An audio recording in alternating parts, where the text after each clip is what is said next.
बिस्मिल्लाहिर्रहमानिर्रहीम अस्सलाम वालेकुम। Welcome back to my channel. उम्मीद करती हूँ हमेशा की तरह खैर आफियत से होंगे। आज आपके साथ में शेयर करने वाली बहुत ही खूबसूरत सा एप्लिक कट वर्क में एक मोटिफ का डिज़ाइन मैं आपके साथ शेयर करूँगी। ये डिज़ाइन हम शर्ट के दामन पर बनाएंगे।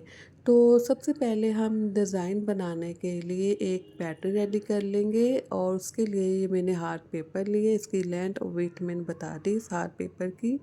इसके बाद इस हार्ड पेपर के बिल्कुल सेंटर में एक पैटर्न हम ड्रा कर लेंगे इस तरह से। और सेंटर में ड्रा करने के बाद इस पैटर्न के आउट साइड पर बाहर वाली साइड पे इसी तरह से एक और पैटर्न हम ड्रा कर लेंगे। और दोनों आउटलाइन के सेंटर की जो स्पेस रखी है मैंने वो दोनों पेटल की सेंटर की जो स्पेस है वो हाफ इंच और 1 पॉइंट है। तो इस तरह से पेटल को ड्रा करने के बाद पैटर्न को ड्रा करने के बाद इस तरह से डबल फोल्ड करेंगे। इससे ये फ़ायदा होगा जो हमारा पैटर्न है वो इक्वल शेप में कटिंग होगा। तो इस तरह से सेंटर से कटिंग करने के बाद आउटसाइड से भी इसी तरह से मैं इसे कटिंग कर लूँगी। ठीक है, कटिंग करने के बाद इसकी लेंथ मैंने आपको बता दी इतनी लेंथ और वीथ है। तो आप इसी हिसाब से भी बना सकते हो, इससे कम ज़्यादा भी रख सकते हैं। तो अब मैंने एक बुकरम लिया, कैनवस पेपर ले लिया मैंने और इसकी लेंथ और वेट इतनी है। तो सबसे पहले मैं क्या करूँगी, इस जो ये जो कैनवस पेपर है इसे सबसे पहले मैं डबल फोल्ड कर लूँगी। तो आप इस तरह से भी इसके सेंटर करते हुए इसके सेंटर में आप पेटल को रखते हुए ड्रा कर सकते हो। इस तरह से डबल फोल्ड भी कर लें बुकरम को, ताकि थोड़ा सा आइडिया हो जाए, इसका सेंटर बना लें हम बुकरम का। तो इस तरह से इसके सेंटर में जिसका सेंटर बनाते हुए बिल्कुल सेंटर में इस तरह से इस पेटल को रखूँगी मैं और इसे इस तरह से मैं ड्रा कर लूँगी। सबसे पहले सेंटर से मैं ड्रा करूँगी इस पेटल को। सेंटर से ड्रा करने के बाद इसी तरह से बाहर वाली साइड पर भी इसे मैं ड्रा कर लूँगी। और ये कंप्लीट बिल्कुल एंड तक ड्रा नहीं करनी, ठीक है। लास्ट का जो कॉर्नर है नीचे वाली साइड का, ठीक है, यहाँ तक इसे ड्रा करना है। यहाँ तक जो हिस्सा है ना वो इसका छोड़ देना, नीचे वाला जो हिस्सा है कॉर्नर है इस पेटल का। तो इस तरह से मैंने इसे ड्रा कर लिया है। और ये मैं तरीका आपको बहुत ही आसानी के साथ बता रही हूँ। इसके बाद मैं ऑलमोस्ट 2 इंच के मार्जिन से निशान लगा लूँगी और इसी तरह से एक तिरछी लाइन ड्रा करूँगी थोड़ी सी ऊपर वाली साइड पर इस तरह से। ठीक है, इस तरह से तिरछी लाइन ड्रा करने के बाद अब मैं दोबारा से इस तरह से एक पेटल ड्रा करूँगी। ठीक है, इस तरह से राउंड में। और इसी तरह से इसके ऊपर भी तिरछी लाइन ड्रा करूँगी। अगेन इसी तरह से इसके बाहर वाली साइड पे आउटलाइन दे दूँगी। ठीक है, इस तरह से इसके बाहर वाली साइड पे आउटलाइन देने के बाद अब दोबारा से मैं आपको इसकी विड्थ लेंथ बता देती हूँ बाहर वाली साइड पर। इसके बाद इस साइड पर 1.5 इंच के मार्जिन से एक निशान लगा लूँगी और यहाँ पर इस तरह से एक तिरछी लाइन ड्रा कर लूँगी। और इस तरह से बाहर वाली साइड पे एक और आउटलाइन ड्रा करूँगी मैं। ठीक है, जब तक मैं इसे ड्रा कर रही हूँ, अगर आप नए तो मेरे चैनल को ज़रूर सब्सक्राइब कीजिएगा, वीडियो को भी ज़रूर लाइक और शेयर कीजिएगा और कमेंट्स में बताइएगा आपको ये डिज़ाइन कैसा लगा। तो इस तरह से ड्रा करने के बाद जो इसकी बाहर वाली जो मैंने लाइन ड्रा की उसकी जो वेट है वो ऑलमोस्ट 2.5 इंच है। अब इस तरह से इन दोनों के पेटल का जो कॉर्नर है यहाँ पर इस तरह सीधी लाइन ड्रा कर लेंगे 1 इंच के मार्जिन से। उस तरह से मैं तिरछी लाइनें ड्रा कर लूँगी। ठीक है, इस तरह से। और इसके बाहर वाली साइड पर भी इसी तरह से मैं तिरछी लाइनें ड्रा करूँगी। सेंटर में थोड़ी सी स्पेस रखूँगी और इसी तरह से ये जो कॉर्नर है दो पेटल का कॉर्नर है यहाँ पर भी इसी तरह से तिरछी लाइन में ड्रा करूँगी। पहले सीधी सेंटर में लाइन ड्रा करूँगी, फिर बाहर वाली साइड भी इसी तरह से मैं लाइन ड्रा करूँगी। इनके बाहर वाली साइड पर भी त्रिकोण को ड्रा करने के बाद बाहर वाली साइड पर एक और त्रिकोण को हम ड्रा कर लेंगे। तो इस तरह से मैंने इसे ड्रा कर लिया। ठीक है, ये एक साइड पे मैं आपको ड्रा करना बता रही हूँ। दूसरी साइड का जो तरीका है वो बहुत ही आसान है। ठीक है, इसलिए मैं इसे डबल फोल्ड किए ताकि जो दूसरी साइड पे हम ड्रा करें वो इक्वल शेप में ड्रा हो। तो इसके लिए इस तरह से मैंने कार्बन पेपर ले लिया है। ठीक है, ये आसानी से मिल जाता है और इसे बिल्कुल सेंटर से हम फोल्ड करेंगे कैनवस पेपर को। फोल्ड करने के बाद इसी तरह से इन आउटलाइन के ऊपर मैं पेंसिल फेर लूँगी इस तरह से। ठीक है, इसका ये फ़ायदा होगा जो डिज़ाइन है वो दूसरी साइड पे नज़र आना शुरू हो जाएगा। ठीक है, और सारे जो जितना भी ड्रॉ किए सबके ऊपर इसी तरह से पेंसिल को मैं एक दफ़ा फेर लूँगी, ठीक है, सारी आउटलाइन के ऊपर।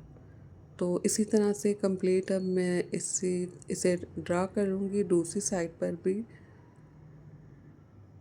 ठीक है, इन टकोन के ऊपर भी इसी तरह से पेंसिल को फेर लेना है और दूसरी जो ऊपर वाली टकोन है इसके ऊपर भी इसी तरह से पेंसिल को फेर लूँगी। और ये देखिए दूसरी साइड पर same as it is same size में इसे मैंने, ठीक है, ड्रा कर लिया है। और इसके ऊपर अब मैं थोड़ी सी पेंसिल फेरूँगी ताकि ये नज़र आना शुरू हो। अब ठीक है, यहाँ तक ये रेडी हो चुके हैं। रेडी करने के बाद अब जो सेंटर का जो कैनवस पेपर है, पेटल के सेंटर में से आउटलाइन के साथ साथ कंप्लीट मैं कटिंग कर दूँगी। ठीक है, मैं आपको जो एप्लिक कट वर्क बता रही है, हम सिलाई मशीन के साथ इसे स्टिच करेंगे। ठीक है, सुई के साथ नहीं स्टिच करना, क्योंकि अक्सर हम जो एप्लिक कट वर्क करते हैं वो ज़्यादा हम सुई के साथ करते हैं, लेकिन आपको मैं मशीन के साथ बताऊंगी और बहुत ही जल्दी ये बन जाएगा। तो इस तरह से सेंटर से मैंने जो पेटल थी उसके सेंटर से कैनवस पेपर को रिमूव कर दिया। अब इस साइड की जो पेटल है इसके सेंटर से भी जो एक्स्ट्रा कैनवस पेपर है इसे मैं इसी तरह से निकाल दूँगी। ठीक है, यहाँ से निकालने के बाद अब जो हमने दूसरी पेटल रेडी की है, इसी पेटल के सेंटर में भी हम इसके सेंटर से भी कैनवस पेपर को रिमूव कर देंगे। ठीक है, इस तरह से बिल्कुल सेंटर में कट लगाएंगे और बहुत ही आसानी के साथ हम इसे रिमूव कर देंगे।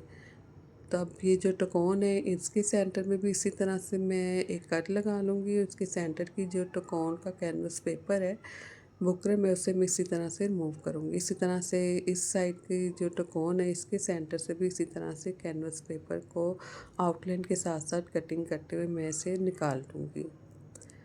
तो यहाँ तक मैंने जो कैनवस पेपर है वो निकाल लिया। अब दूसरी साइड से भी सेम एज इट इज़ इसे मैं निकाल दूँगी कैनवस पेपर को, जितना भी इनके सेंटर में था। और अब जो बाहर वाली आउटलाइन है इस मोटिफ की, ठीक है, इसे भी आउटलाइन के साथ साथ इसी तरह से कंप्लीट कटिंग कर देना है। कंप्लीट इसी तरह से मैं इसे कटिंग कर दूँगी आउटलाइन के साथ साथ, बिल्कुल आउटलाइन के ऊपर इसे कटिंग करना है कंप्लीट। ठीक है, दूसरी साइड से भी इसी तरह से मैं कटिंग कर दूँगी, जो बाहर वाली साइड की आउटलाइन है उसी के मुताबिक। तो इस तरह से मैंने इसे कटिंग कर ली है। कटिंग करने के बाद अब मैंने एक और दूसरा मोटिफ भी रेडी करना है, तो वो इक्वल शेप में रेडी हो इसलिए मैंने दोबारा से ये कार्बन पेपर ले लूँगी, इस तरह से रखूँगी और कार्बन पेपर के ऊपर इस तरह से रखते हुए इस मोटिफ को मैं सेम एज इट इज़ इसी तरह से ड्रा कर लूँगी। तो इस तरह से ड्रा करने के बाद ये मैंने फैब्रिक लिया है, जिस फैब्रिक के ऊपर मैंने ये डिज़ाइन बनाना है उसके ऊपर मैंने इस तरह से प्रेस की मदद से अच्छे से इसे पेस्ट कर दिया है। पेस्ट करने के बाद इसके सेंटर्स का जो फैब्रिक है, इस पेटल का सेंटर का जो फैब्रिक को मैं कटिंग करूँगी और छोटे छोटे से कट्स लगा दूँगी और थोड़ा सा फैब्रिक छोटे जो एक्स्ट्रा फैब्रिक है उसे मैं कटिंग कर दूँगी।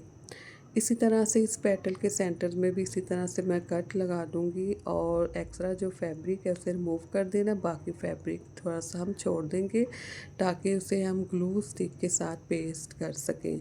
अगर आपके पास ग्लू स्टिक हो तो उसके साथ पेस्ट कर लें, वरना आप UHU के साथ भी पेस्ट कर सकते हैं या कोई भी एनीवन फैब्रिक ग्लू के साथ भी आप इसे पेस्ट कर सकते हैं। अब इसके सेंटर में जो पेटल है इसके सेंटर में भी इसी तरह से मैं कट लगाऊंगी और सारे फैब्रिक के कट्स लगाने के बाद, ठीक है, ग्लू स्टिक लूँगी और उसी तरह से इसे पेस्ट कर दूँगी। तो मैंने पेस्ट कर दिए। पेस्ट करने के बाद अब जो टकोन है इनके सेंटर में भी इसी तरह से कट्स लगा लेंगे, थोड़ा सा फैब्रिक छोड़ेंगे, एक्स्ट्रा फैब्रिक को कटिंग कर देंगे और ग्लू स्टिक के साथ इसे भी इस फैब्रिक को भी पेस्ट कर लेंगे।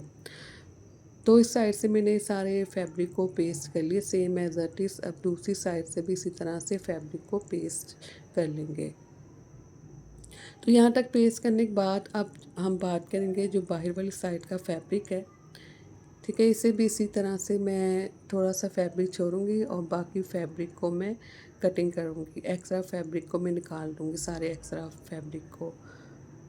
तो इस तरह से फैब्रिक निकालने के बाद इनके सेंटर में छोटे-छोटे से कर्व्स लगा लेंगे, ताकि आसानी के साथ जो फैब्रिक है वो मूव हो जाए और पेस्ट हो जाए। इन किनारों से इन किनारों से सारे फैब्रिक को इसी तरह से ग्लू स्टिक लगाते हुए मैं पेस्ट करूँगी, जितना भी बाहर वाली साइड पर फैब्रिक है। तो इस तरह से मैंने इसे पेस्ट कर लिया सारे फैब्रिक को। ये इसकी सीधी साइड है, ठीक है। इसी तरह से मैंने 2 मोटिफ जो हैं वो रेडी कर लिए हैं। अब ये शर्ट की दामन वाली साइड है और ये सीधी साइड है। ये फ्रंट और बैक पे मैंने ये चौक रेडी किए हैं। तो अब अगर आप ये डिज़ाइन बनाना चाहते हैं तो इसकी वीडियो मैंने अपलोड कर दी है। अब इसके सेंटर में इस तरह से इन मोटिफ को रखेंगे कॉर्नर वाली साइड पर, और बिल्कुल बराबर रखेंगे। इनके जो कोने हैं बिल्कुल बराबर होने चाहिए, ठीक है। जो मोटिफ के कोने हैं बिल्कुल बराबर होने चाहिए। फिर कोई भी ग्लू ले लें, उसके बाद इसे हम पेस्ट कर देंगे, ताकि ये अपनी जगह से हिले ना और आसानी से हम इसके ऊपर सिलाई लगा सकें।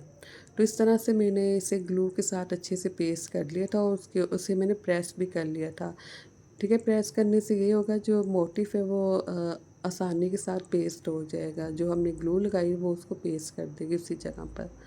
इसके बाद हम इसके ऊपर आउटलाइन के ऊपर इस तरह से स्टिचिंग करना स्टार्ट करेंगे। बिल्कुल आउटलाइन के ऊपर ऊपर करेंगे, पहले सेंटर से कर लेंगे ताकि ये अच्छे से एडजस्ट हो जाए। फिर बाहर वाली साइड पर इसी तरह से आउटलाइन के ऊपर मैं दोबारा से स्टिचिंग करूँगी, सिलाई लगाती जाऊँगी। दोनों मोटिफ को इसी तरह से रेडी करना है।